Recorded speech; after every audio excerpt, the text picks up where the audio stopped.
పరమేశ్వరుడు మనల్ని అందరినీ పాలించేవాడు పరమేశ్వరుడే కాబట్టి ఆయన వేదాంతులందరిగా అంటే ఇంట్లో ఉన్న ఒక రహస్యం ఏంటంటే అమ్మవారు ఎప్పుడు కూడా ఈ అన్నపూర్ణాదేవిగా మనం ఈరోజు ఆవిడని పూజ చేసుకుంటున్నాం కదా.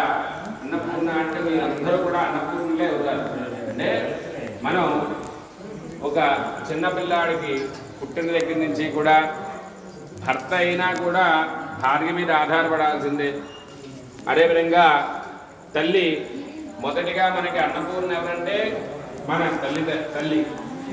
ఆ తర్వాత ఒక వయసు వచ్చిన తర్వాత భార్య కూడా అన్నపూర్ణ అవుతుంది. తర్వాత మీ పిల్లలకి మీరు అన్నపూర్ణే. ఎందుకంటే తల్లి చూసినట్టుగా ఇంకెవరు కూడా పిల్లల్ని కానీ భర్తని కానీ